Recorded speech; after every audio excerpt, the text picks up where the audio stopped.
Às 10 horas da manhã do dia do pulo do Miguel, uma sexta-feira, os guardas da DDR fizeram uma vistoria no Muro de Berlim.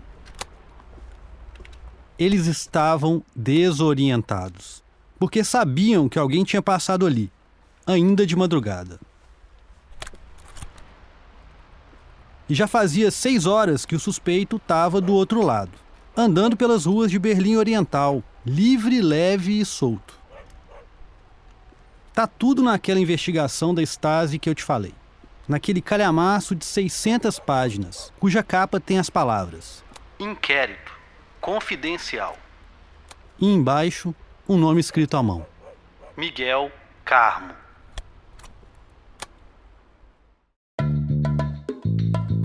Olá, eu sou o Fábio Corrêa.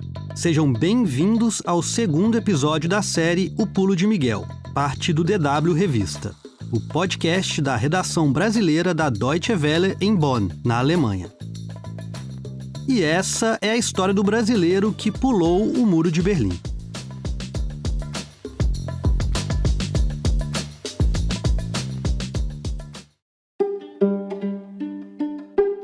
Na investigação da Stasi tá claro. Logo nas primeiras páginas tem um memorando curto e grosso. Nele, a DDR reconhece que falhou, que deixou alguém passar assim, ileso, como se o muro nem existisse.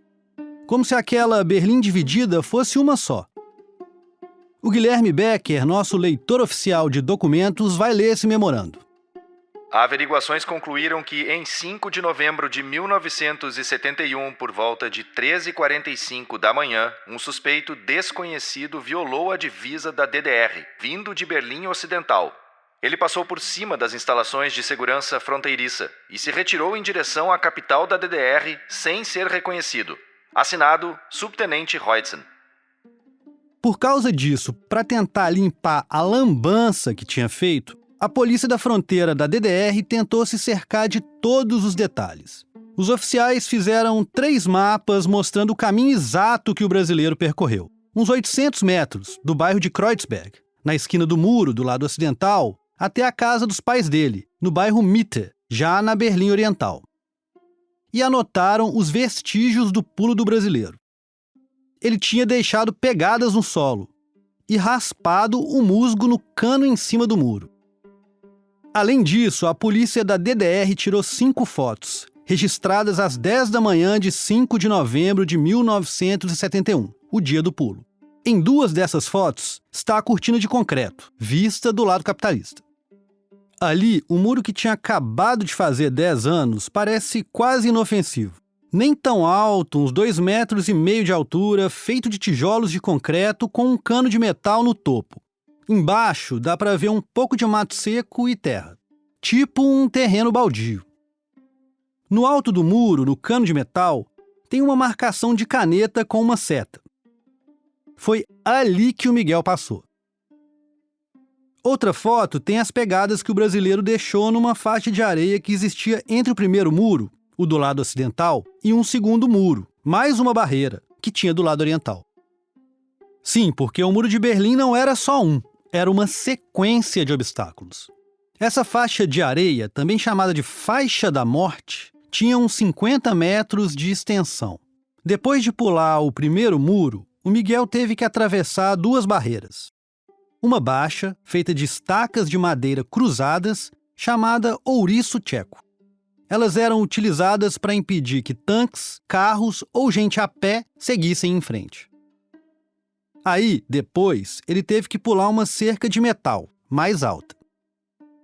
Só aí se chegava no segundo muro, já do lado oriental, que tinha que pular também.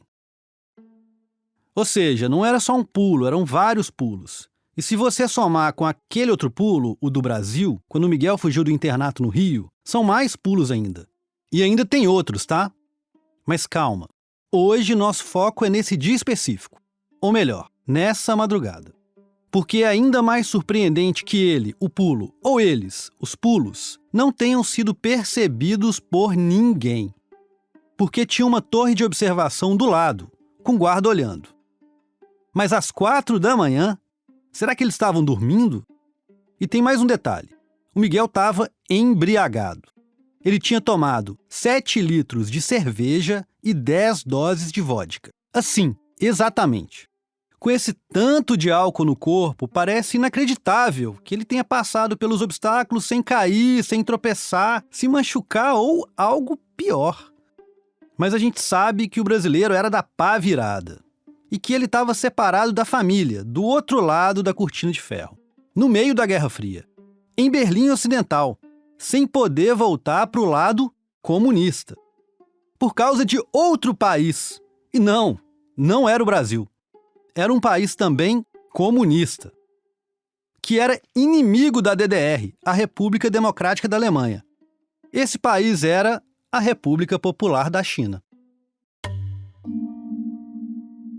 As coisas nunca são tão simples quanto a gente espera. Ainda mais quando estamos falando de história e de política e desse mar turvo que é o passado.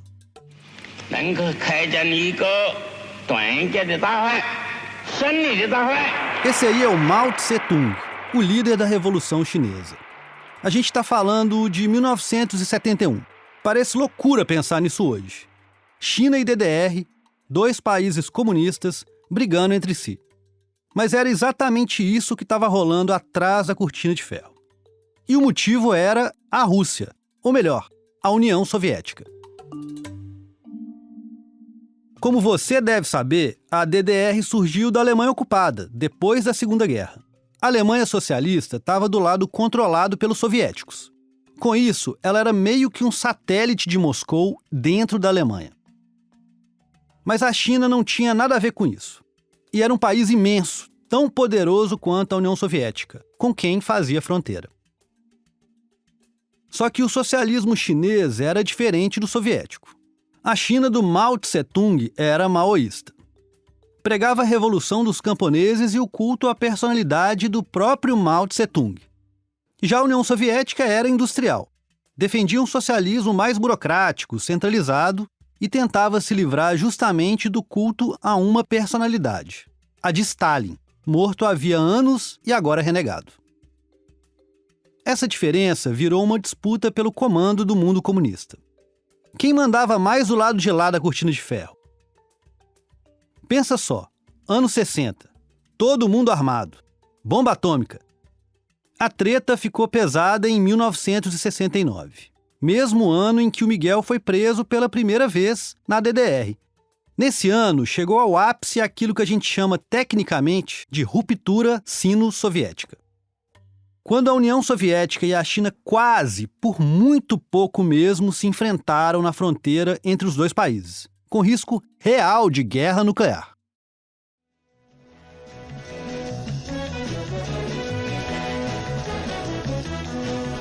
Seit 25 Jahren triumphiert dank der Existenz der sozialistischen Staatengemeinschaft der Frieden in Europa. Geführt von den marxistisch-leninistischen Kampfparteien vollbringen die Werktätigen der Também em 1969, o Miguel estava atrás das grades, na DDR. Você lembra, por causa daquela cena no centro de Berlim Oriental, um dia antes do aniversário de 20 anos da DDR. O Miguel ficou preso preventivamente por quase 2 meses. No fim de novembro, o brasileiro pediu para sair, dizendo que tinha que voltar para a escola, e a Stasi soltou ele. Mas ele tinha sido expulso do colégio por causa de outra cena, aquela dos Rolling Stones. E nenhuma escola em Berlim Oriental queria receber um dissidente da DDR, alguém que pudesse complicar a vida de professores e diretores. Então o Miguel ficou largado em Berlim Oriental. Arrumou um trabalho de contra-rega no teatro, um serviço pesado que ele odiava. Mas o brasileiro queria fazer faculdade, virar físico nuclear. E depois de muita discussão, a DDR concordou em deixar ele se mudar para Berlim Ocidental, onde ele conseguiu vaga num colégio, isso já em março de 1970. A DDR achava que desse jeito o Miguel ia desistir das Alemanhas e, enfim, voltar para o Brasil com os pais. Mas lógico que isso não aconteceu. Bom, a mãe, o pai e a irmã dele ficaram em Berlim Oriental e ele tinha passaporte brasileiro. Então, legalmente, o Miguel podia conseguir um visto de 24 horas para ficar trançando entre os dois lados da cortina de ferro, Aí o Miguel continuou encontrando os familiares, os amigos, namorando, participando daquelas festinhas em que se discutia política e se tomava umas biritas, tudo do lado comunista do muro. Segundo a Stasi, entre março e julho de 1970, o brasileiro passou de Berlim Ocidental para Berlim Oriental, legalmente, 39 vezes. Só que tinha um lugar que ele estava frequentando do lado comunista que deixava a DDR e a Stasi de cabelo em pé. A Embaixada da China. Eu te contei há pouco que a União Soviética e a China estavam quase rompidas, que as tensões estavam no talo e que a DDR era basicamente soviética. Sabe aqueles jovens cabeludos dos quais eu te falei no segundo episódio? Pois então, a China estava recebendo na embaixada em Berlim Oriental justamente esse pessoal, que era de esquerda, mas não gostava do socialismo da DDR. Era um jeito que os chineses encontravam de minar o socialismo soviético por dentro, de infiltrar a ideologia do outro tipo de socialismo, o do Mao Tse-tung, por dentro. Nada mais Guerra Fria que isso. Mas e o Miguel? Então, num dia comum, ele podia sair da aula do lado capitalista do muro, atravessar legalmente para o lado comunista e passar na embaixada da China, que era o que ele estava fazendo. Lá ele pegava panfletos maoístas e o livro vermelho do Mao Tse-tung, que estava banido na DDR, e saía distribuindo por Berlim Oriental, colocando na caixa de correio dos outros, essas coisas.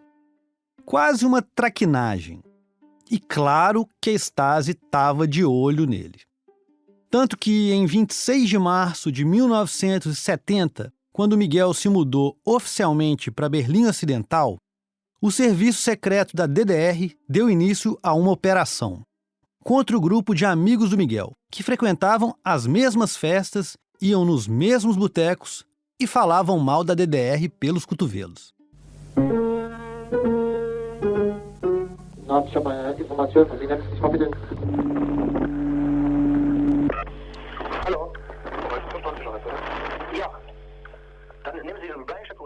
Assim que começou outra fofocaiada contra o Miguel. Para Stasi, o Miguel era líder de um grupo de gente subversiva, abre aspas, de comportamento negativo, difundindo ideias revisionistas, fecha aspas, que era como eles chamavam a outra forma de socialismo, o do Mao Tse-tung.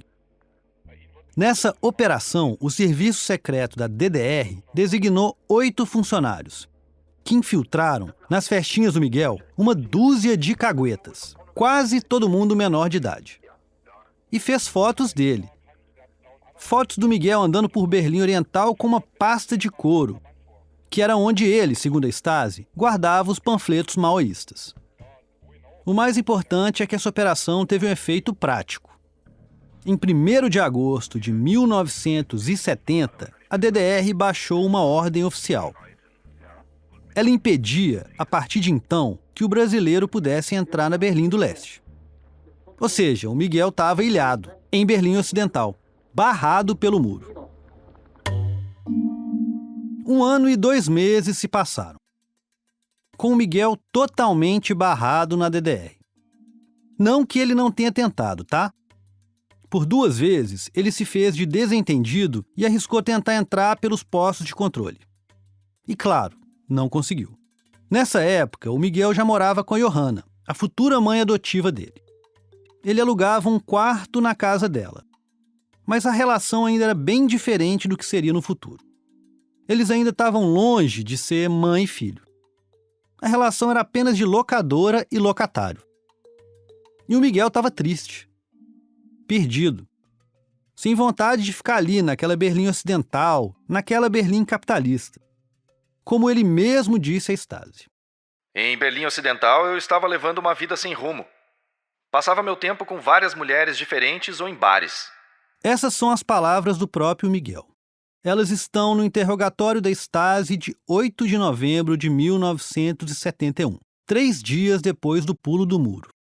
Foi quando o brasileiro foi pego pela polícia da DDR em Berlim Oriental. Esse interrogatório está na íntegra no dossiê Miguel Carmo, da Stasi. E é nele que o brasileiro explica, tintim por tintim, como pulou o muro ao contrário, naquela sexta-feira. Mas aquela façanha começou um pouco antes, na quinta-feira, à noite, dia 4 de novembro de 1971, numa balada. E o interrogatório é assim: descreva as circunstâncias exatas em que o senhor decidiu realizar a travessia ilegal da fronteira de Berlim Ocidental para o território da DDR. Na noite do dia 4 de novembro de 1971, eu estava num bar em Berlim Ocidental, onde bebi cerca de 15 copos de meio litro de cerveja e 10 doses de vodka. No decorrer da noite, conheci uma turista dinamarquesa, cujo nome eu não sei. Por volta da meia-noite, fui com ela ao hotel onde ela estava hospedada. Fiquei lá algumas horas e fui embora. Peguei um táxi e toquei para Kreuzberg, para a rua Adalbertstrasse. Meu plano era ir para a casa de uma tal... Por sigilo, alguns nomes da investigação da Stasi foram riscados com uma tarja preta.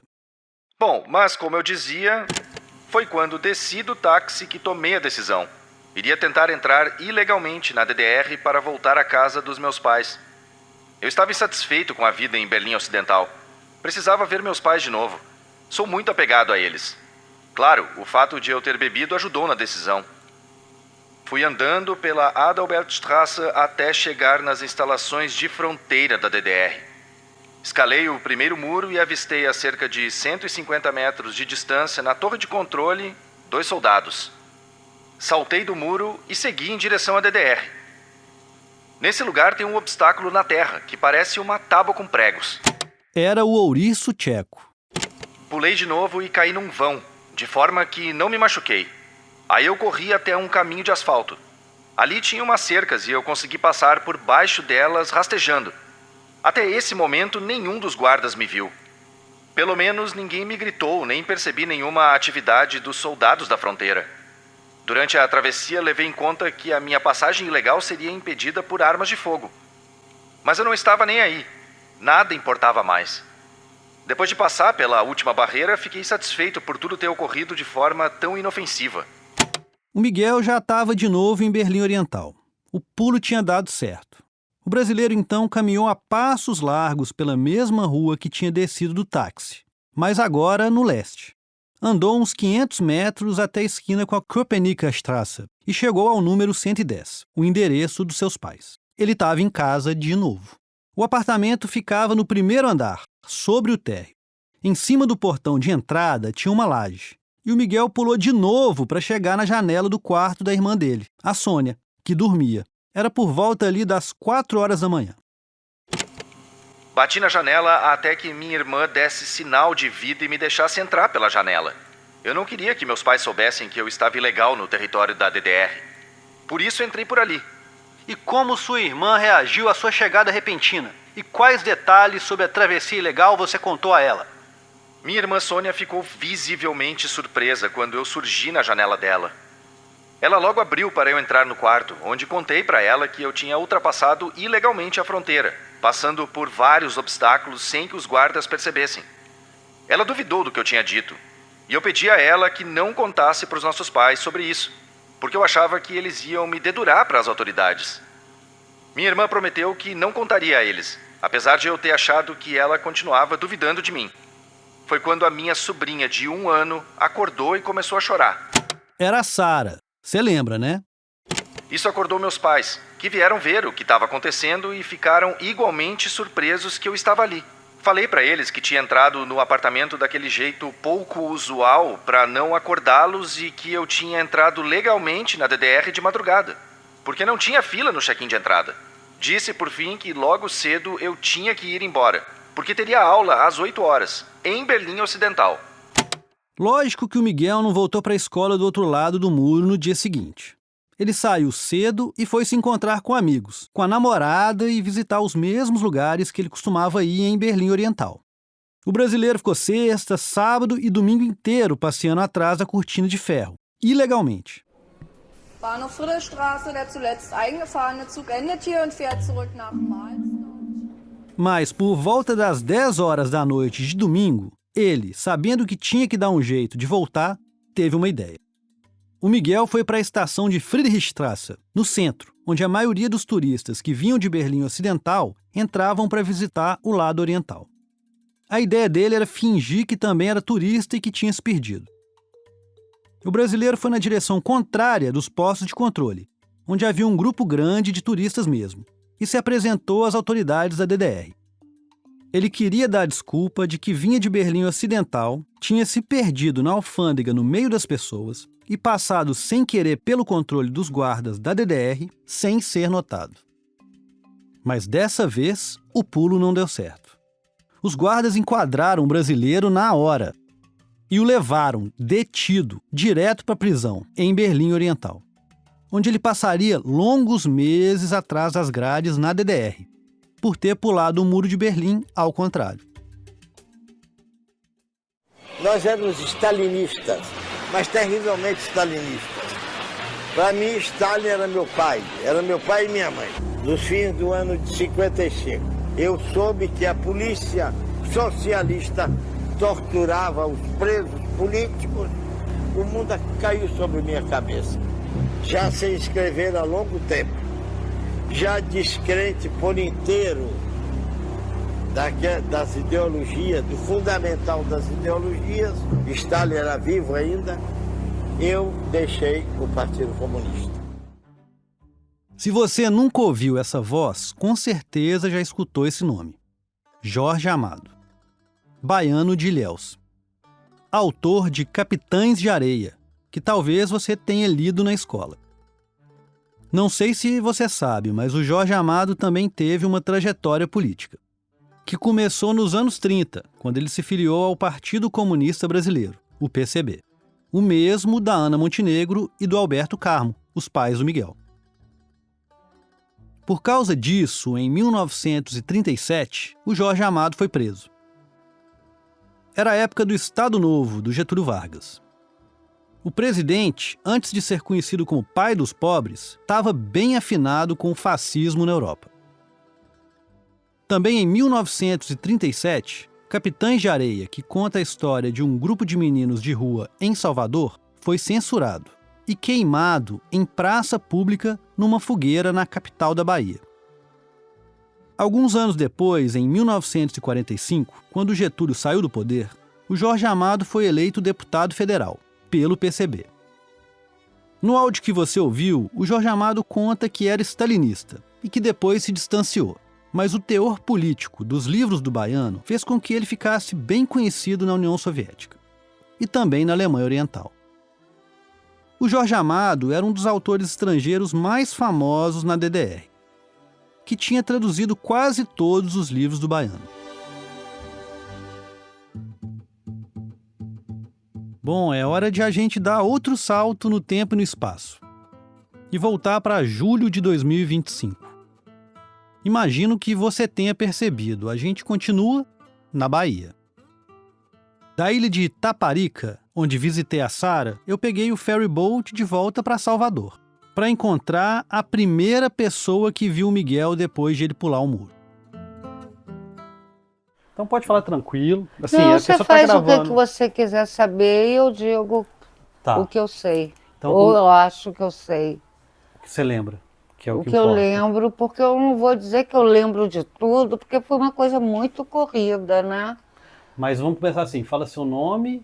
Bem, eu sou Sônia Tereza Carmo, nascida no Rio de Janeiro, em Bom Sucesso. Filha de Ana Montenegro, irmã de Miguel Carmo. Filha de Ana Montenegro e irmã de Alberto Miguel Carmo. Eu visitei a Sônia na casa dela, que fica bem perto do mar, em Salvador. Era um dia meio nublado, que não deu praia.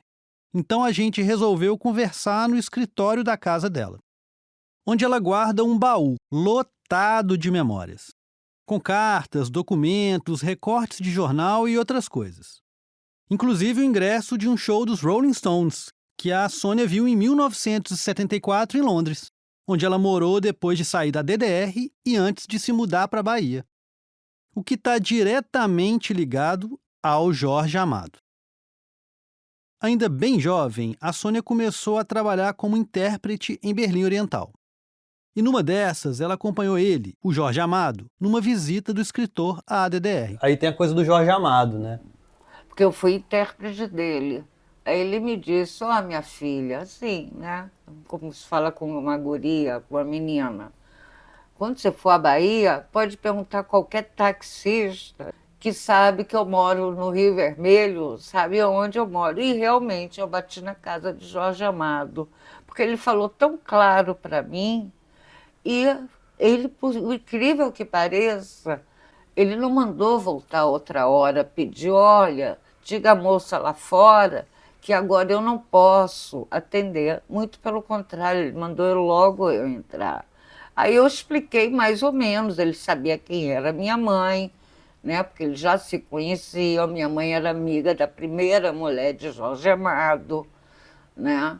Então já tinha uma ligação através do partido entre eles também, né? Porque teve uma época que Jorge Amado foi militante do Partido Comunista. E aí ele me perguntou o que eu queria ser, o que eu queria fazer. A Sônia estava cansada da DDR. Ela queria era botar o pé na areia. E conseguiu. Foi trabalhar numa agência de publicidade com o James Amado, irmão de Jorge Amado. E a partir daí, iniciou uma carreira de vários anos como fotojornalista na Bahia. E sabe daquele baú que eu te falei? Pois é, lá tem várias fotos que ela fez. De gente famosa. Lula, Collor, Jimmy Cliff, Moraes Moreira e de gente menos famosa. Da Ana Montenegro, do Alberto e do irmão dela, o brasileiro que pulou o muro. São várias fotografias, mas uma delas me chamou a atenção em especial.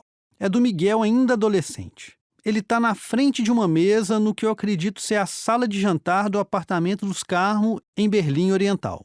Nessa foto, o brasileiro que pulou o muro está sentado em uma cadeira de madeira, um pouco grande demais para ele. Ele está vestido com um casaco tipo militar, com as pernas cruzadas e com 2 dedos da mão esquerda no queixo. Por trás dos óculos de grau, o Miguel encara a câmera, com o rosto levantado e um pequeno sorriso de canto de boca. Como se estivesse desafiando ou tirando sarro de quem olha para ele. Mas como é que foi para vocês chegarem lá, criança, sair do Brasil? O que você lembra de como é que era aquele mundo? Olha, para mim foi bastante. Para Miguel, eu não posso dizer, Miguel era muito inteligente, aprendeu alemão muito rápido. Eu levei mais tempo para poder falar em alemão. Não sei se era pela situação privilegiada, por causa de minha mãe, porque a gente éramos pessoas que não éramos dali, né? Inclusive, a Segunda Guerra Mundial tinha sido em 1945, né? Então, ter estrangeiros era complicado lá, só que numa situação muito melhor do que os alemães orientais viviam, né? Com todas as facilidades que uma pessoa que tem uma certa escolaridade, que tem certos acessos aqui no Brasil, minha mãe, a gente continuou tendo lá, né? Vocês Muito conseguiam bom. cruzar para o outro lado? Não, né? isso era tranquilo, porque tanto eu e Miguel nunca deixamos de ter passaporte. Então, óbvio que eu não ia sozinha. Eu comecei a ir sozinha depois dos 16 anos, que de vez em quando eu cruzava sozinha para comprar roupa, às vezes até para comer uma pizza, porque não existia em Berlim Oriental. Era um choque muito grande? Era muito diferente a Berlim Oriental de Berlim Ocidental? Eu acho que sim, bastante diferente. E tinha aquela coisa dos alemães, né? Porque eles viviam num sistema que de democracia não havia nada, né? Eu sempre tinha as melhores roupas, as melhores coisas, porque eu tinha acesso a isso. Por isso que eu acho tão estranho, porque na Alemanha, eu já mais velha, eu não tive acesso a Miguel. Mas no Brasil, aos 10 anos, eu pude visitar Miguel. Eu acho que eu fui umas 3 vezes na FEBEM ver Miguel antes de viajar para o México. Você lembra do primeiro episódio, né? De como o Miguel foi detido ainda aos 12 anos de idade no Rio, durante a ditadura, e levado para um abrigo de menores. E de como a família Carmo foi para o México, do México para Cuba, de Cuba para a DDR. Eles passaram por vários obstáculos até chegar em Berlim Oriental.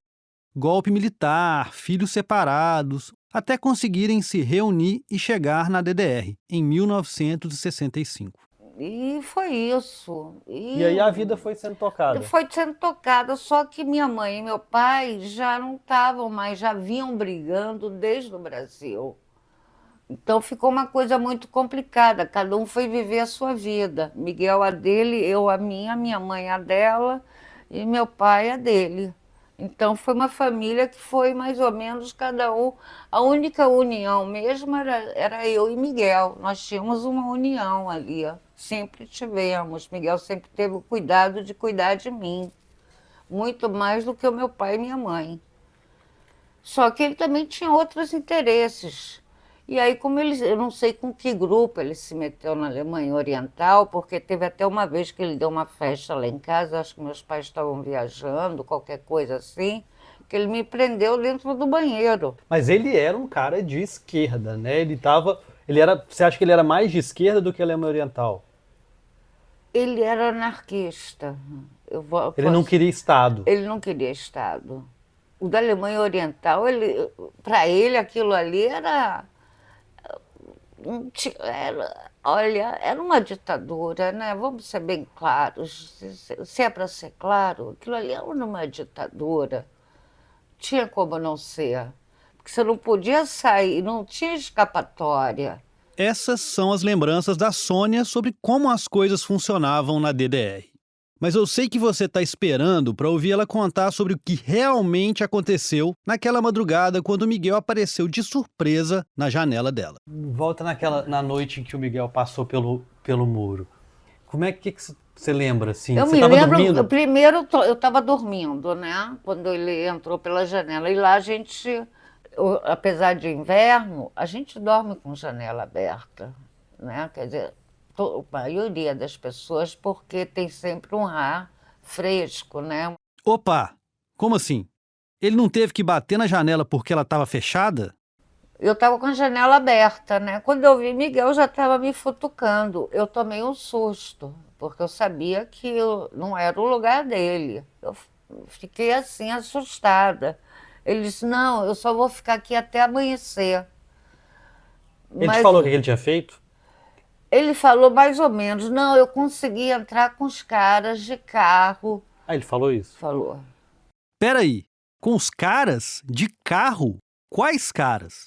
Hora nenhuma ele tocou que ele tinha pulado, e não parecia que ele tinha pulado o muro. O Miguel estava limpo. Não, eu ainda perguntei, quer que eu vá na cozinha fazer alguma coisa para você comer, fazer um sanduíche, que lá era pão com sanduíche, essas coisas, né? Ele disse que não estava com fome, que não estava com nada. Quando eu acordei de manhã, ele já tinha saído. Aí eu saí de casa, deixei minha filha, que nessa época já era nascida, na creche, e estava pensando para onde eu ia. Ia fazer o quê? Ver que amiga, para que casa de quem eu ia, né? Porque eu parei a escola, parei tudo, só estava esperando fazer 18 anos para sair da Alemanha. E no meio da rua me pegaram. Pegaram, você fala Stasi. Fui interrogada. E aí te levaram... Passei para um lugar lá qualquer, que eu não sei onde é, eu só me lembro das duas lâmpadas, um chefão lá sentado numa baita de uma mesa grande, me fazendo pergunta, e eu só podia dizer não sei, não sei, não sei. Mas eu sabia que se tratava de Miguel. Eles queriam saber como Miguel entrou. Você ficou muito tempo nesse interrogatório? Olha, para mim pareceu muito tempo, pode não ter sido, mas eu me lembro que foi uma coisa bem desgastante. Eu acho que nesse meio tempo minha mãe e meu pai devem ter mexido alguma coisa, não sei o que fizeram, ou eles entenderam que eu não ia poder dar grandes informações mesmo para eles. Agora, uma coisa que eu tenho certeza, e que Miguel disse, foi que ele entrou de carro. Então, e no porta-malas. Você acha que ele engabelou a Stasi com a história do muro? Porque eles têm até as fotos onde ele teoricamente teria pulado. Fotos não dele, mas do lugar onde não tem o líquido. Mas isso é fácil de fazer, né?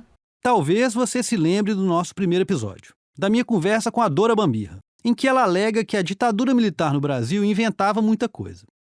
Se a gente está falando de passado, memória, fato e ficção, Será que a história do brasileiro que pulou o Muro de Berlim é uma invenção da Stasi? Mas o fato dele ter ido na direção contrária, você não acha que pode ter sido mais fácil? Porque ninguém fazia isso, né? E da Alemanha Ocidental para Berlim Oriental. De Berlim Ocidental para... Mas eram os mesmos obstáculos, né? Os obstáculos eram os mesmos. Os guardas dormiram? Estão querendo... Olha, eu, assim, de olhando, eu acho impossível que o Miguel tenha pulado, porque ele também não era esse herói todo para pular muro, não. É isso que me deixa assim. Ele pode... Tinha gogó, sabia falar e sabia aglomerar a gente, agregar pessoas. Agora, pular o muro, Miguel nem de esporte gostava. Tinha que ter um pouco de elasticidade, né? Tinha que ter algum preparo físico. Miguel não tinha preparo físico nenhum, nunca fez atividade física. A transcrição do interrogatório da Sônia pela Stasi está naquele calhamaço de 600 páginas. Nele, ela basicamente confirma o que o Miguel disse. Inclusive que ela não tinha acreditado que ele tinha pulado o muro. Para ela, ele tinha entrado ilegalmente em Berlim Oriental, escondido no porta-malas do carro de soldados dos países que ocupavam Berlim Ocidental. E sim, eu chequei essa informação. Isso era possível. Soldados franceses, americanos e ingleses podiam atravessar a fronteira entre Berlim Ocidental e Oriental sem grandes dificuldades. O que eu me lembro é que eu não tenho certeza se eram oficiais franceses ou americanos. Mas eu me lembro bem da história do porta-malas.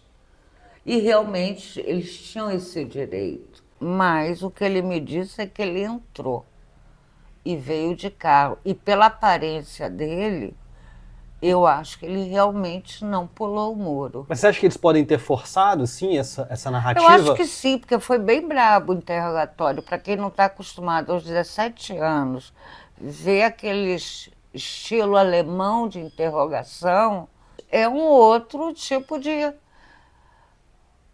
sociedade, é muito diferente, né? As coisas são... Ah, e tem mais outra versão da coisa do que a Stasi fala. Que ele chegou, bateu na sua janela. A janela estava aberta. Estava aberta. Ele entrou e vocês começaram a conversar, que a Sara teria acordado, porque ela estava no quarto com você, e começou a chorar. Bem, eu não me lembro.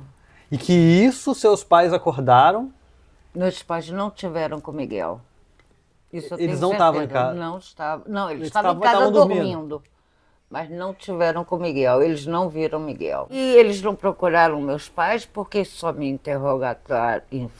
foram me interrogar e não meu pai e minha mãe, já que houve essa discussão em família. Será que por causa da relação deles com o partido? Não sei.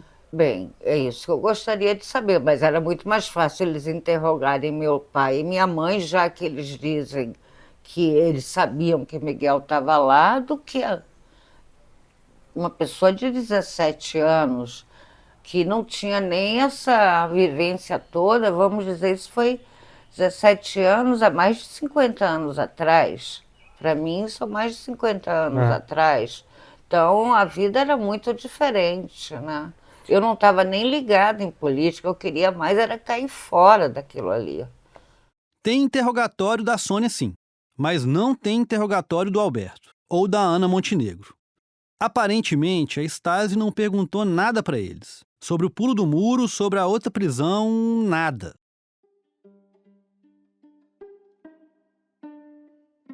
Eu já cansei de fazer aquela alegoria, de que as águas do passado são muito turvas. Mas agora, com todo esse conflito de versões, parece que essas águas evaporaram. Porque quem vai me dizer que é a Stasi que está falando a verdade e não a Sônia? Por que eu tenho que acreditar mais no serviço secreto da DDR, que tinha interesses claros em se livrar do Miguel, do que na irmã dele?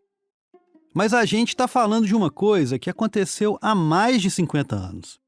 Enfim, sempre que eu fico com essas pulgas atrás da orelha, eu tento voltar aos fatos, ou aos registros. Na investigação da Stasi sobre o dia em que o Miguel pulou ou não o Muro de Berlim, tem um interrogatório de um amigo dele, um grego, que esteve com Miguel nos dias em que o brasileiro ficou ilegal em Berlim Oriental até ser preso. Segundo esse amigo grego, o Miguel contou que estava ali porque tinha pulado o muro. Nesse interrogatório, um amigo do Miguel também diz ter duvidado do brasileiro. E acrescenta: na verdade, eu achava que pelo comportamento dele, o Carmo tinha entrado com documentos falsos ou escondido num veículo. O Miguel então tinha engabelado a Stasi? Vendido para eles uma história que no fim era uma mentira? Criado o próprio mito de si mesmo? Dado um pulo no próprio pulo? Bom, tem mais uma coisa. É um comunicado dos guardas da fronteira, do dia 8 de novembro, quando Miguel foi pego. É uma página só, com o título Complemento. A Fernanda Azzolini, minha colega de DW, vai ler o trecho que começa assim. Como resultado de medidas coordenadas entre a seção do 35º Regimento de Fronteira e a seção de Operações de Segurança de Fronteira, foi observado o seguinte: os fatos conhecidos até agora indicam que se tratou de uma travessia da fronteira da DDR para o oeste. Peraí, a primeira hipótese dos guardas foi que houve um pulo para Berlim Ocidental? Tá ficando mais esquisito ainda. O relatório feito no local no dia da travessia descreve claramente essa possibilidade. Porém, nenhum dos postos de controle próximos observou ou registrou qualquer travessia. Por isso, essa hipótese não pode ser confirmada. Então, nem a Stasi tinha certeza de que ele ou outra pessoa tinham pulado. Que lambança, hein? Mas também não foi encontrada nenhuma evidência de que tenha sido um pulo na direção de Berlim Ocidental. Os casos desse tipo são noticiados na imprensa ocidental e não houve até agora nenhuma notícia similar. Minha nossa, Stasi estava completamente desorientada. Assim, não pode ser descartada a possibilidade de uma encenação, ou seja, um caso simulado de travessia de fronteira feito para enganar os guardas e gerar uma interpretação errada de direção da fuga, dando a impressão de uma travessia no sentido oeste-leste. Essa hipótese deve ser levada em consideração. Se esse for o caso, trata-se, portanto, de um violador de fronteira extremamente refinado e habilidoso, capaz de deixar vestígios, sugerindo uma direção falsa de fuga. Eu só posso pensar o seguinte: a Stasi não tinha a mínima ideia do que estava acontecendo. O temido serviço secreto da DDR ficou perdido igual cego em tiroteio e seguiu pelo caminho mais fácil, aceitar a versão do Miguel. Mas será? Eu acho que essa história está ficando cada vez mais cabeluda. O bom disso é que a gente ainda tem tempo e um oceano inteiro para atravessar. Imagino que você já tenha tido essa sensação alguma vez, de estar totalmente imerso num filme, numa série ou num livro e se sentir bem próximo do protagonista. Como se ele fosse um colega, um amigo ou até um primo seu. De pensar no que ele estaria fazendo agora, no que você falaria se encontrasse com ele, de que tipo de pergunta faria se estivesse com esse personagem num bar. Óbvio que também aconteceu comigo, com o Miguel. E a primeira pergunta que eu faria a ele seria essa: Miguel, me diz a verdade. Você pulou mesmo o Muro de Berlim? Porque depois de tudo que a Sônia falou, eu tenho dúvidas. E acho que você também. Mas como o Miguel não está mais aqui, eu vou ter que me virar sozinho para tentar responder. Para além de todas as versões do que aconteceu naquela madrugada de 5 de novembro de 1971, uma coisa é certa. O brasileiro Miguel Carmo ultrapassou a cortina de ferro clandestinamente. De Berlim Ocidental para Berlim Oriental, como eu já cansei de falar. Mas a gente não tem um vídeo do Miguel pulando, nem outro de ele entrando no porta-malas de um carro de soldados ocidentais. O que a gente tem é a versão oficial, da DDR, que, apesar das várias dúvidas e contradições, abriu uma investigação, que virou um processo judicial contra o brasileiro. Nessa ação, não há poréns. A promotoria da DDR considerou o pulo do muro ao contrário um fato. A acusação nem levanta outras possibilidades. É o que está naquele calhamaço de 600 páginas que eu já te falei. Como eu já disse outra vez, a Stasi estava desorientada. O serviço secreto da DDR chegou a considerar que poderia ter acontecido até mesmo uma ação combinada. em que um dissidente da DDR tivesse pulado o muro para Berlim Ocidental, mas adulterado os rastros para fazer parecer que foi ao contrário, ou seja, para Berlim Oriental. Não estou desconsiderando essa possibilidade. A gente sabe que na Guerra Fria, a contra-informação era uma arma importantíssima. Só que na madrugada em que o Miguel passou para o lado socialista, tem outro relato dos guardas da fronteira, que é meio estrambelhado também e que eu acho até engraçado. O documento é de 4 de fevereiro de 1972, quase 3 meses depois do dia do pulo. É o relato de uma conversa com 3 guardas responsáveis pela fronteira do local onde a travessia do Miguel teria acontecido. Eles repetiram os rastros que o brasileiro teria deixado no muro. Pegadas, marcas no alto da cortina de concreto e vestígios de ter rastejado para passar por baixo de uma cerca. Bem do jeito que o Miguel contou mesmo. Porém, os guardas dizem: a partir desses rastros não dá para ter certeza da direção da travessia. Se foi do oeste para o leste ou do leste para o oeste. Mas tem uma informação importante aqui. É a primeira vez que a DDR reconhece que os soldados podem ter percebido, sim, o Miguel passar. É num trecho que o Guilherme Becker vai ler. De acordo com o relato do oficial Reutzen, os soldados da fronteira tomaram conhecimento de um violador de fronteira só quando o alarme soou. Foi quando eles perceberam uma pessoa com roupas de cor clara na parte de cima desaparecer no território da DDR. Nota adicional: o acusado informou que estava vestindo uma jaqueta marrom no momento da violação de fronteira. Vamos ressaltar algumas coisas disso. Primeiro, parece que soou um alarme. Segundo, então os guardas viram alguma coisa. Mas o que eu acho mais divertido é o final. O suspeito usava uma roupa clara, mas o Miguel confessou que estava com uma jaqueta marrom.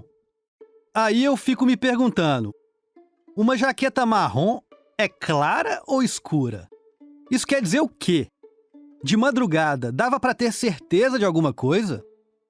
Ainda mais na DDR. Lembra da Dora, que falava que a iluminação era precária? Então, tudo me faz pensar numa coisa. Os guardas da Stasi estavam tirando deles fora. Talvez fugindo de uma punição. Deixando para o juiz e para a promotoria decidirem algo aparentemente banal. Se o marrom é uma cor clara ou escura. Ich möchte nicht über die Schüsse sprechen, denn in der Bundesrepublik fallen so viele Schüsse täglich, wöchentlich, monatlich. Esse é o Erich Honecker. Em 1971, ele tinha acabado de assumir o governo da DDR como secretário-geral do Partido Socialista Unificado.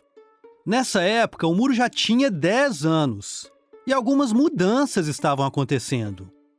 Wir wollen ein Volk der guten Nachbarn sein und werden im Innern und nach außen. Já esse é o Willy Brandt, o chanceler da Alemanha Ocidental na mesma época.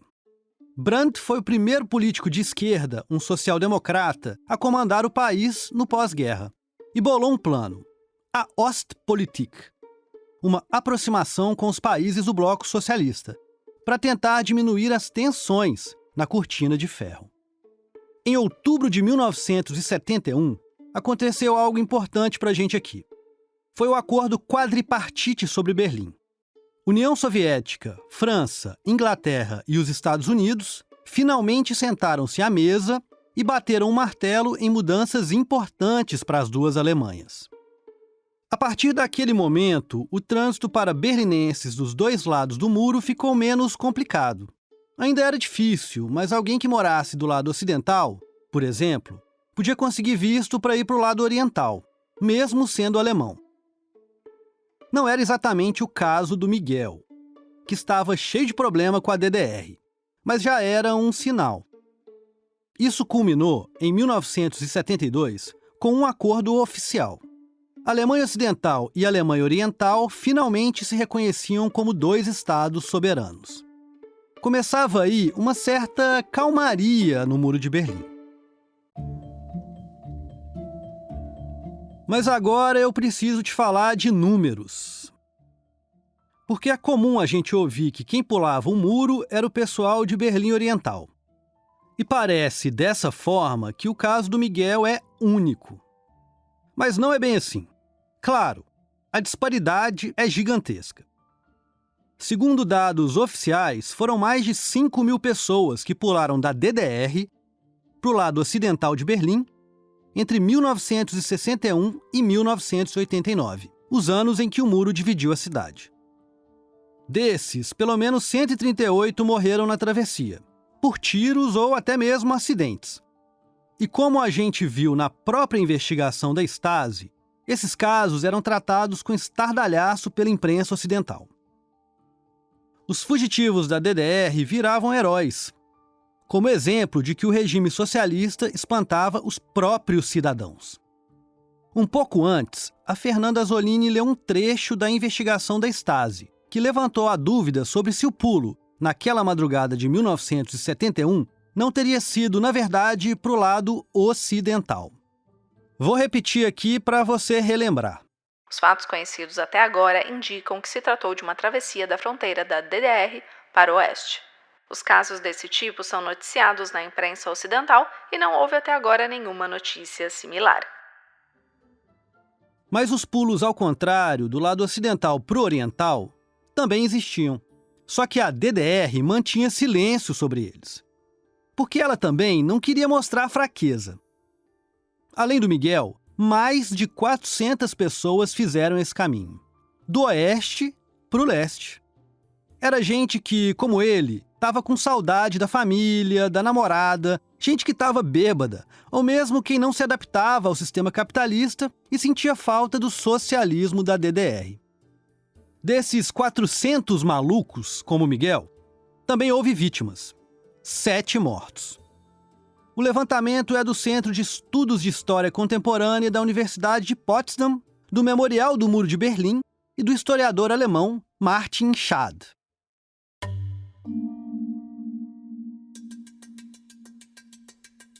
Agora você sabe que o caso do Miguel não era único, e que a Alemanha Ocidental e a DDR, nessa época, estavam se aproximando, mesmo que lentamente.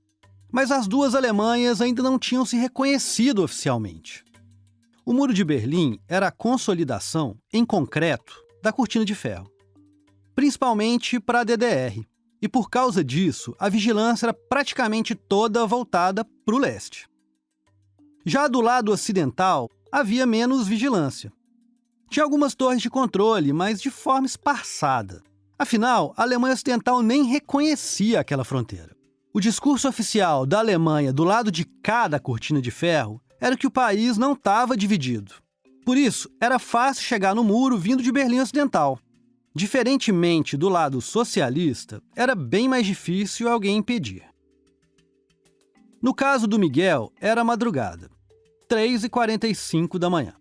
Como você ouviu no relato dos guardas, o alarme só teria tocado quando ele chegou na DDR. Foi aí que os guardas, que tinham ordem de impedir quem viesse da DDR para Berlim Ocidental, viram alguém passando. Sim, e eles tinham permissão para atirar também, tá? Mas dadas as circunstâncias, é possível que eles tenham realmente só percebido o pulo do Miguel quando o brasileiro já estava do outro lado. E que tenham até mesmo hesitado em atirar em alguém que estivesse voltando para o regime socialista.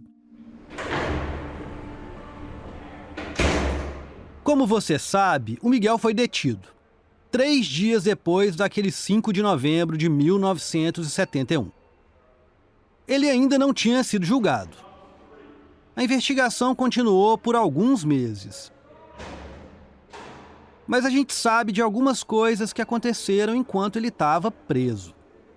São relatos de agentes penitenciários da DDR sobre o Miguel. Ou melhor, sobre o detento 4965. O brasileiro ficou trancado sozinho numa cela. E era chamado a atenção constantemente por tentar se comunicar com os vizinhos por códigos, tipo batendo uma colher na parede. Num desses bilhetes, de 1º de dezembro de 1971, o guarda escreve: O réu 4965 fez contato com o réu 4836 por meio de batidas na parede. Eles estavam jogando damas. Mas o Miguel também fazia barulho, gritava da janela da cela e azucrinava os guardas. Ao mesmo tempo, tinha que passar por vários interrogatórios. A gente não sabe exatamente que tipo de pressão ou violência ele passou ali. Mas ele tentava amenizar o fato de ter entrado em choque com a DDR. Isso fica claro em outro documento. Uma carta escrita pelo brasileiro, à mão, de fevereiro de 1972, em que ele, de dentro da prisão, pede para se naturalizar alemão oriental. Nessa carta, ele diz que foi seduzido por amigos e pelo próprio capitalismo e que, por isso, tinha se voltado contra a DDR, mas que estava arrependido. E termina assim. Pessoalmente, vejo agora, ao buscar cumprir os requisitos que o processo de cidadania da DDR traz consigo, uma possibilidade de reparar os meus erros. Com toda consideração, Alberto Miguel Carmo. Algum tempo depois, a DDR negou ao Miguel o pedido de cidadania. Você lembra da Sônia, né? A irmã do Miguel. Lembra quando ela se questiona por que foi interrogada e não os pais dela, o Alberto Carmo e a Ana Montenegro? Realmente, a Stasi não ouviu nenhum dos dois. O que não significa que eles não estavam sendo vigiados, mesmo sendo membros do partido. Sobre o pai do Miguel, há relatos, fofocas, de gente que não gostava dele no trabalho e contava vários detalhes pessoais, que não vem ao caso aqui. Já a Ana Montenegro parece que não. Há apenas uma carta dela ao Miguel pedindo para ver o filho, mas nada que confirme que houve uma visita dela ao brasileiro. Na verdade, a Ana aparece pouquíssimo nos documentos da Stasi. 3 vezes só, por causa de 3 cartas. Uma é essa que ela escreve afirmando que quer visitá-lo. Outra, num documento de 1969, ano da primeira prisão do Miguel. Um relato da Bulgária. A Ana estava em uma viagem no leste europeu pela Federação Democrática Internacional das Mulheres. Segundo esse documento, a mãe do Miguel entregou a uma colega de um, abre aspas, país capitalista, fecha aspas, uma carta que deveria ser enviada a outro país capitalista, já que ela não podia enviá-la da DDR. A Ana estava preocupada com o Miguel, que estava preso. Só que o teor dessa carta não está disponível. Em fevereiro de 1972, veio a acusação de Miguel Carmo pela promotoria da DDR. O brasileiro seria julgado pelo crime de ter violado a fronteira da Alemanha Oriental. A promotoria pediu uma pena de 1 ano e 2 meses, em regime fechado. E tanto investigação quanto acusação foram na linha do Miguel, de que, depois de encher a cara na balada, ele desceu do táxi perto do muro e nem titubeou em tentar pular pro outro lado. Pro lado da DDR. Mas o Miguel tinha conseguido um advogado de defesa, que teve uma sacada, de que o brasileiro estava embriagado naquela madrugada. Logo, ele não estava, abre aspas, integralmente capaz de responder pelos próprios atos, fecha aspas. Ou seja, que o Miguel nem sabia o que estava fazendo depois de tanta cerveja e vodka. De ter visto meu filho ter sido lavado cafonete, drogado com 12 anos! Entendeu? Você lembra dessa fala da Ana Montenegro, né? Lá do começo dessa série. O único registro dela falando do filho publicamente. Ela fala da prisão do Miguel, mas não fala nada da DDR. Acho que dá para entender. A Ana fugiu do Brasil, saiu exilada e conseguiu um emprego em Berlim Oriental. Nos livros que ela escreveu, não há críticas à DDR. Ao contrário do filho, ela estava protegida ali. Bom, faltou eu te falar qual é a terceira carta da Ana que aparece nos registros da Stasi. De 20 de fevereiro de 1972. 3 dias antes do julgamento do Miguel. Endereçada ao juiz do caso. Ela começa assim. A Fernanda Zolini vai ler para você. Prezado senhor juiz, escreva essas linhas como mãe do réu e comunista. Não quero pedir favor nenhum. Apenas compartilhar alguns fatos que acredito que Vossa Excelência deva ter conhecimento para avaliar o caso corretamente. Estou convencida de que o ato do meu filho não possui nenhuma conotação política, mas que foi fruto do estado emocional dele. Nessa carta, Ana Montenegro reconta o sofrimento da família durante o golpe de 64 no Brasil. E continua. Se eu tivesse a menor suspeita de que meu filho cometeu esse ato porque tinha um sentimento contrário à DDR ou ao socialismo, eu, como comunista consciente, não escreveria ao senhor. Por isso, peço a Vossa Excelência que me dê a oportunidade de me despedir do meu filho quando ele tiver que deixar a DDR. Apelo à vossa compreensão e humanidade. Assinado, Ana Carmo. O Miguel foi julgado no dia 23 de fevereiro de 1972 e condenado. Na sentença, o juiz afirma: por causa do seu comportamento, o réu colocou em risco a ordem e a segurança na fronteira da DDR. Mas está claro que ele havia ingerido álcool em grande quantidade e que, em razão desse consumo excessivo, sua capacidade de discernimento estava reduzida. Levando em consideração essas circunstâncias e a personalidade do réu, o tribunal considerou desnecessária a pena de 1 ano e 2 meses de prisão solicitada pela promotoria. A pena foi reduzida para 10 meses. O Miguel foi solto em setembro daquele ano, entregue pelas autoridades da DDR direto para Berlim Ocidental, para nunca mais voltar, em teoria, porque ninguém segurava o brasileiro.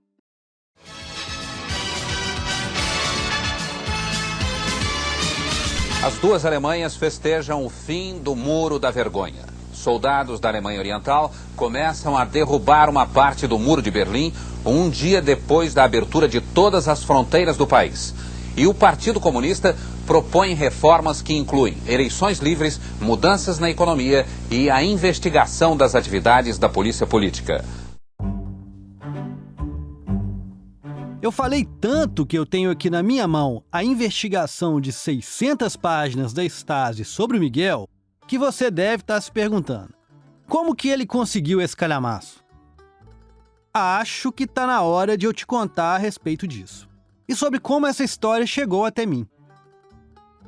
Era 2019, antes da pandemia. A queda do Muro de Berlim completava 30 anos. E eu trabalhava num jornal da minha cidade, Belo Horizonte. Foi quando o editor veio até a minha mesa. Ele sabia que eu tinha vivido em Berlim, entre 2008 e 2013. Foi lá que eu estudei e fiz um mestrado, e onde aprendi alemão, ou o que dá para aprender dessa língua. Naquela altura, eu tinha esquecido a Alemanha, mas o editor queria fazer uma reportagem especial sobre os 30 anos da queda do muro.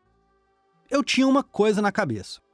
Eu queria escrever sobre os exilados da ditadura militar que foram viver na DDR. Eu pensava que, por terem saído de um regime ideológico oposto, o do Brasil, era possível que essas pessoas fossem consideradas suspeitas pela DDR e que tivessem sido espionadas pela Stasi por causa disso. Mas era só um chute. Eu nunca tinha visto, nem lido, nem ouvido nada sobre isso. Então comecei a pesquisar. Procurei artigos, monografias, reportagens, pessoas que talvez poderiam me ajudar. E nada. Foi quando eu resolvi, então, procurar na internet, em alemão. E aí, apareceu um livro. Aquele da Johanna Vogel, sobre o tal Miguel C., o rebelde, que eu não tinha nem ideia de quem era. Nesse livro, como eu te disse, havia um capítulo grande sobre os exilados da ditadura militar brasileira na DDR. Era o que eu procurava. Mas poucas páginas estavam disponíveis na internet. Então eu comprei o livro. E só me dei conta do tamanho da coisa quando ele chegou na minha casa. Afinal, o que é uma coincidência? Eu fico me perguntando isso até hoje. Pois é, eu abri o livro, li a parte dos brasileiros e descobri que tinha mineiros ali, o Simval e a Dora Bambirra. Mas eu fiquei curioso sobre aquele rapaz, o Miguel. Tinha umas fotos dele no livro da Johanna. Várias, na verdade. E daquela investigação da Stasi. Kurz nach 5 wurde das Tor aufgebrochen. Die Stasi raus, Stasi in die Produktion, riefen die Demonstranten und jetzt kommt das Volk. Für die noch verbliebenen Logo depois da queda do muro, a DDR estava em frangalhos. E os alemães orientais furiosos. Eles estavam cansados daquela futricagem, daquela caguetagem. Em 15 de janeiro de 1990, já com o muro colocado abaixo, uma multidão invadiu a sede do serviço secreto da DDR. À força. E todos os arquivos foram abertos pela fúria dos espionados. O movimento acabou tendo uma conquista importante. As investigações da Stasi foram abertas ao público. Alguns anos depois, a Johanna pediu os documentos sobre o Miguel e colocou no livro. Inclusive, aquelas fotos sobre o pulo do Miguel. E quando eu estava folheando o livro pela primeira vez, eu me deparei com aquilo. Fui ler mais e foi assim que eu encontrei o brasileiro que pulou o Muro de Berlim. A derrubada do Muro de Berlim completa 30 anos amanhã. A queda da barreira simbolizou a decadência do regime socialista soviético. E deu início à unificação da Alemanha. Nunca tinha saído nada sobre ele na imprensa brasileira. Então, quando o caderno especial foi publicado, eu achei que estava dando um grande furo. O caderno tinha muitas outras histórias, sobre a Dora Bambirra, por exemplo. E outros exilados que tinham vivido do lado ocidental e enfrentado também muitas dificuldades, porque não era fácil para ninguém. Naquela época, eu descobri que a Sônia, irmã do Miguel, tinha sido fotógrafa na Bahia. Consegui o telefone dela. Liguei e ela atendeu. Foi quando nos falamos pela primeira vez. Mas a matéria do Miguel tinha uma página só. E talvez, também por ter saído num jornal local, não fez nenhum barulho. Ninguém nem comentou. Então, o brasileiro que pulou o Muro de Berlim continuou desconhecido. Mas eu sabia que essa história tinha que ser maior. Que ela era especial. Também foi dividida em 4 partes.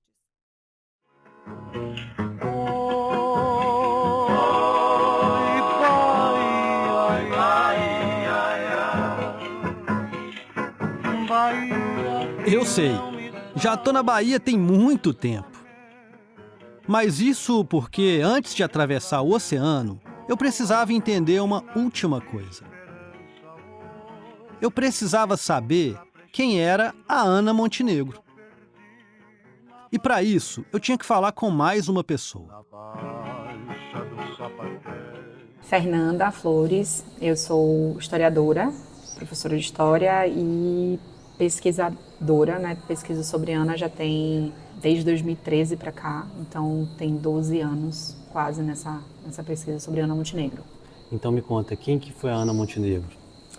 Então, Ana Montenegro nasceu como Ana Lima. Ele nasceu no Ceará, né, na cidade ali entre Quixadá e Quixeramobim, na região onde o pai possuía terras. Ela viveu com uma família que foi, muito provavelmente, veio de uma origem chegou a ter escravos no final do século XIX, o pai tinha uma certa condição social, ela chegou a estudar num convento de freiras francesas. E aí a Ana, ela casa-se com o primeiro marido, com Geraldo Montenegro, e passa a se chamar Ana Montenegro. Então o Montenegro veio do primeiro marido dela, com quem ela conviveu durante um tempo, até que em 1944 ela vem para a Bahia. As razões que levaram essa mulher a vir para a Bahia são questionadas ao longo dessa mais de uma década de pesquisa e até hoje o mais provável é que ela tenha sofrido algum tipo de maltrato do primeiro marido e isso fez com que ela viesse para a Bahia. Eu encontrei com a Fernanda na Universidade Federal da Bahia, a UFBA, onde ela fez o mestrado sobre a mãe do Miguel. Agora ela está terminando o doutorado pela Universidade Federal Fluminense, do Rio. O foco é o exílio da Ana Montenegro. Agora que você já sabe o nome de batismo da Ana, guarda essa informação. Mais tarde a gente vai voltar nela. Quando ela chega na Bahia, ela vai morar numa pensão, na Baixa dos Sapateiros, que é um bairro popular.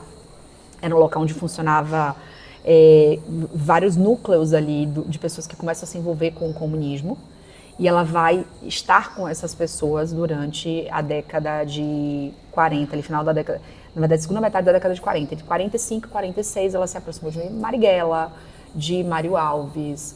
Ela conhece Prestes também, porque ela vai ser candidata a deputada estadual na Bahia. Ela morou numa pensão de uma mulher negra, que trabalhava sozinha, que não tinha um marido, né, para ajudar no sustento dos filhos, uma mulher que veio do interior da Bahia. E aí, nesse momento, é que ela começa a se vincular à luta comunista. Então, ela chega na Bahia num cenário de efervescência política, porque é final de Estado Novo, a anistia já tinha acontecido em maio, então ela viveu esse processo aí, muito provavelmente da anistia na Bahia, e aí conhece esses nomes do partido e aprende a debater política. A Ana nasceu no interior do Ceará em 1915. Apesar de ela vir de uma família abastada, foi uma época difícil, a da Grande Seca. Esse é o tema de outro livro, O 15, da Raquel de Queiroz, que se passa na mesma região e na mesma época.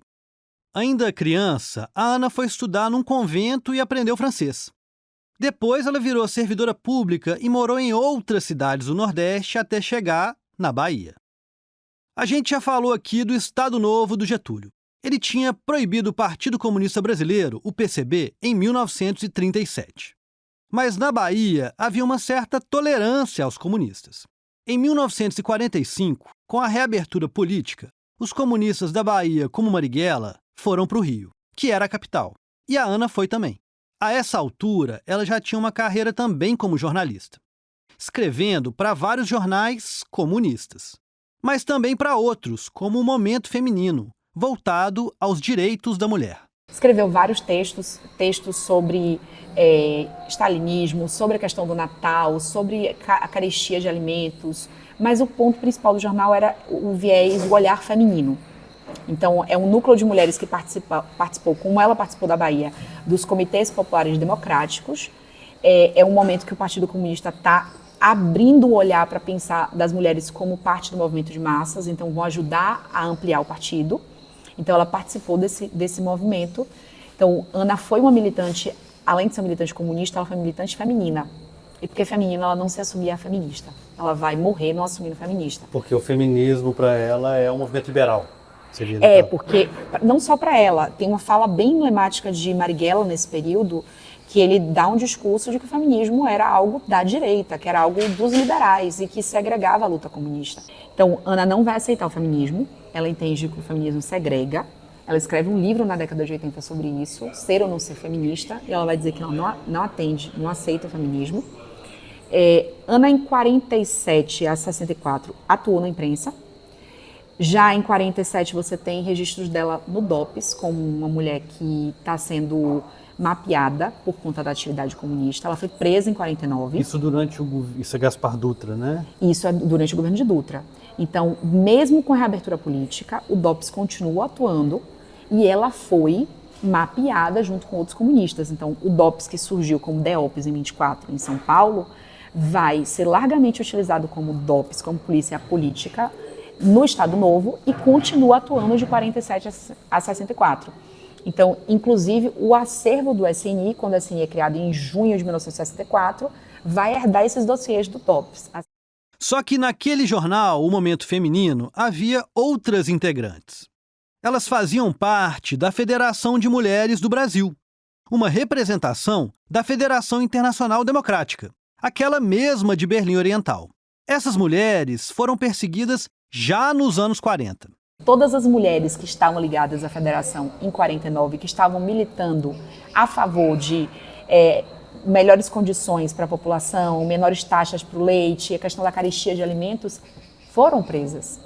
Então, em 49, você não vivia a ditadura, mas a prisão, a repressão, sobretudo aos movimentos femininos, existiu. Então, pensar em Ana Montenegro é pensar numa das mulheres que, além de ter sido uma intelectual do século XX, porque escreve sobre isso, porque tem alguns livros publicados, sobretudo quando volta do exílio, é pensar numa militante feminina e numa militante comunista, que vai, no Rio de Janeiro, casar-se com outro comunista, que é o Alberto Carmo, vai passar a se chamar Ana Lima Carmo. Ela larga o Montenegro para trás? Na verdade, ela forja documento. Ela forja documento e, assim, isso já tinha sido dito pela própria filha, em alguns momentos que não sabia exatamente qual era o nome da mãe, e ela apaga o Montenegro e durante muito tempo se falou, os militantes do partido acharam que o Montenegro dela era um nome de guerra. Eu quero fazer um parêntese aqui e contar como a Fernanda decidiu que a vida da Ana Montenegro seria o tema da vida dela. Em 2013, a Fernanda ainda estava na graduação, procurando um tema de pesquisa. E estava solteira. Ela entrou, então, em um daqueles aplicativos de paquera e deu match com um cara, um estudante de geografia. Eles saíram por um tempo em Salvador, mas só engataram mesmo foi uma amizade. E esse cara era o neto da Ana Montenegro, o filho da Sônia, o sobrinho do Miguel. A Fernanda se apaixonou mesmo foi pela história da família. E a Sônia abriu o baú dela para a Fernanda. A historiadora foi fundo na pesquisa. Encontrou vários documentos em outros lugares e organizou um arquivo chamado Ana Montenegro, em uma das bibliotecas da UFBA, com vários escritos que a mãe do Miguel tinha juntado não só dela mesma, mas também de outras mulheres. Não só comunistas, mas também de direita, liberais, porque, no fim, elas tinham uma luta em comum.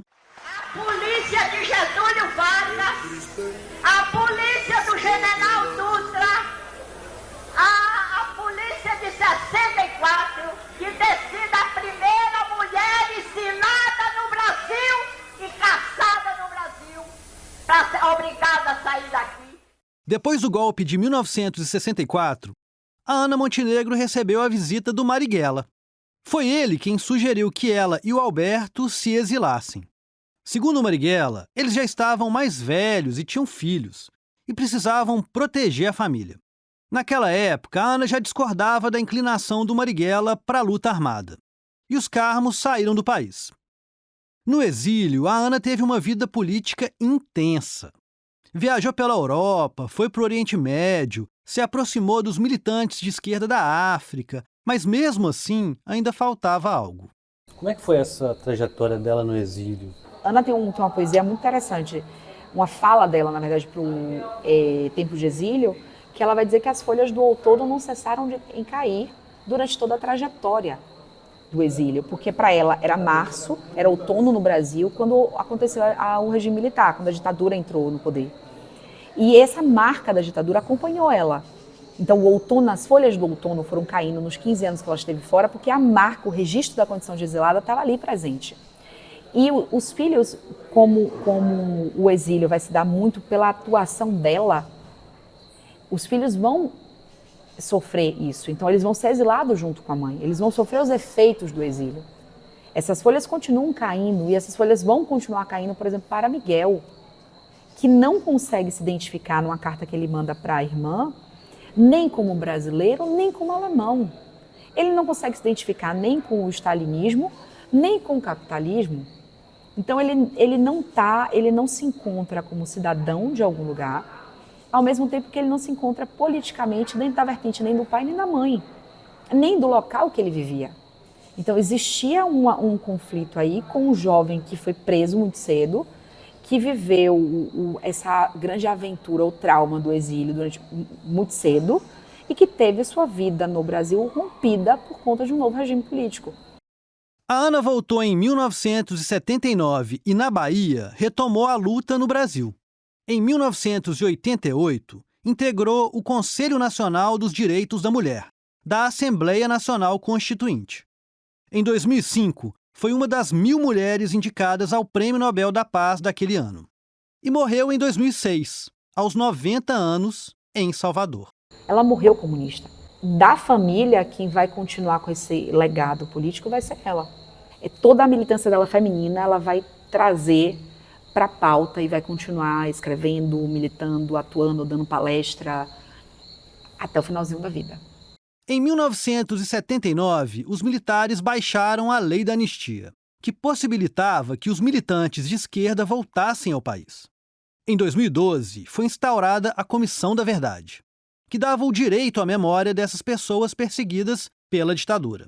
Mas as feridas daquela época ainda não se fecharam totalmente. Falar sobre o trauma e aí pensando do ponto de vista psicológico, é conseguir fazer uma catarse desse processo. Muita gente não teve a possibilidade de ser ouvida, muitos arquivos foram destruídos. Questionar onde estão esses arquivos, ir atrás de depoimentos por meio das comissões da verdade, abre espaço no Brasil para uma política de memória que não está sendo feita no momento atual. Porque teria que ser criado no Brasil, como foi criado na Alemanha, espaços de memória.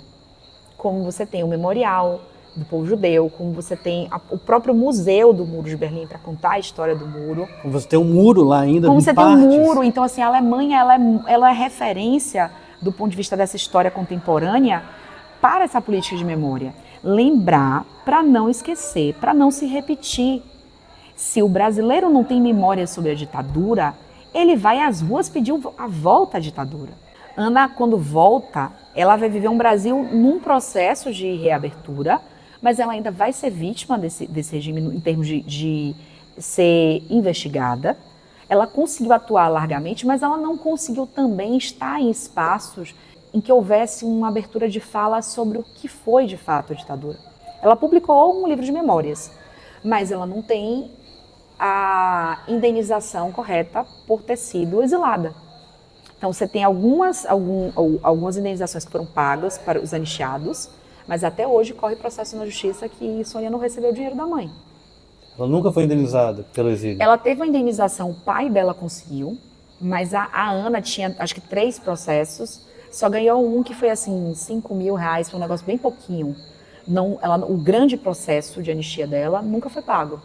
Mas a nível econômico, o Estado poderia ter uma política de memória em que dissesse, isso aqui não foi correto, a nação se envergonha disso e precisamos reconhecer. Não houve o reconhecimento com a anistia. Então, o voltar foi mais uma luta.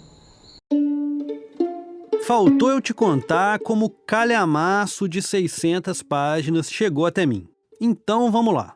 Há alguns anos, a Fernanda foi passar um tempo na Europa. Foi quando ela pediu ao governo alemão a investigação da Stasi sobre o Miguel, com autorização da Sônia. Já tinha algum tempo que a gente trocava ideia. Em 2024, eu resolvi fazer uma entrevista com ela. Fui cara de pau e pedi a investigação. E ela topou me entregar.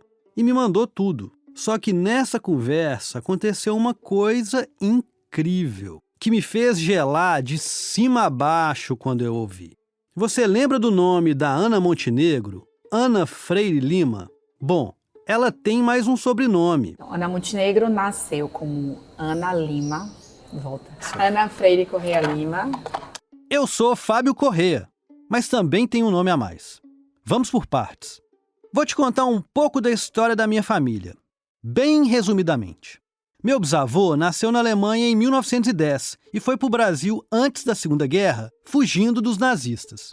Chegou no Rio e teve uma filha, a minha avó, que se casou com meu avô, que era do Ceará, de uma família da mesma região da Ana Montenegro, cujo sobrenome era Correia Lima, com uma diferença. O Correia Lima da Ana tem um I a mais, no Correia. O meu não tem o I. É Correia Lima, porque tudo dependia do escrevente do cartório. E a Fernanda me contou que na família da Ana também é assim. Tem Correia Lima com o I e Correia Lima sem o I. Eu fiquei tão louco com essa informação que fui atrás de todos os documentos da minha família e da família da Ana, para ver se a gente era parente. Se eu tinha descoberto não só o brasileiro que pulou o Muro de Berlim, mas também um primo. Bom, os registros dos cartórios na região de Quixeramobim, interior do Ceará, onde a Ana nasceu, são antigos. E não cheguei a nenhuma conclusão.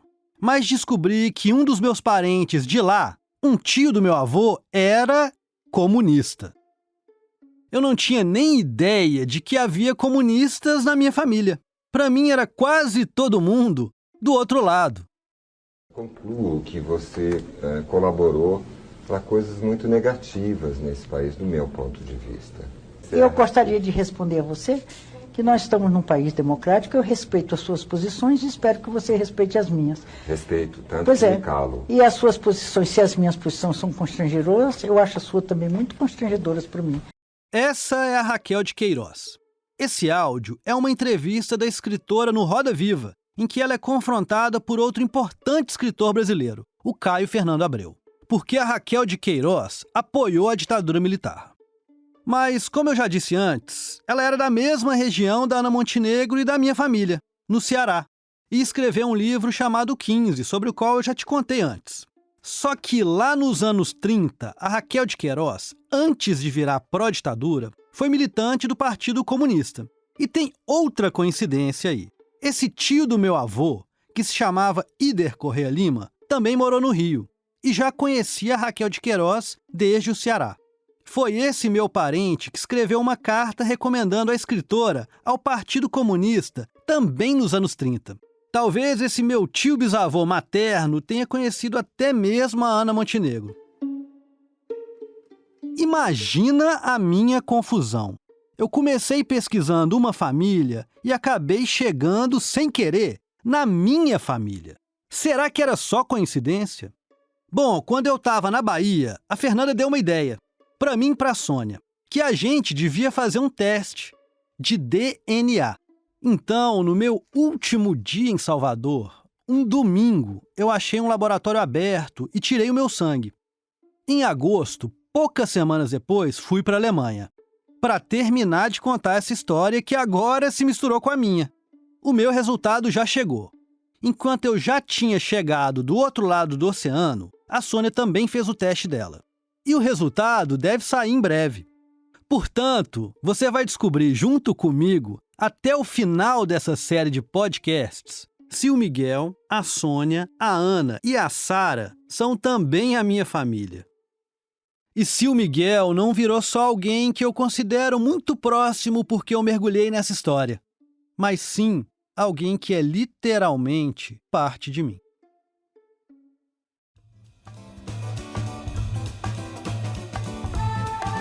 Esse foi o segundo episódio da série O Pulo de Miguel, aqui no DW Revista, o podcast da redação brasileira da Deutsche Welle em Bonn, na Alemanha. Eu sou o Fábio Correia. E no próximo episódio, vou enfim chegar à Alemanha. Para encontrar outra pessoa muito, mas muito importante para a família do Miguel. E que tinha sumido do mapa. O Florian Vogel, o filho do Miguel. Até lá!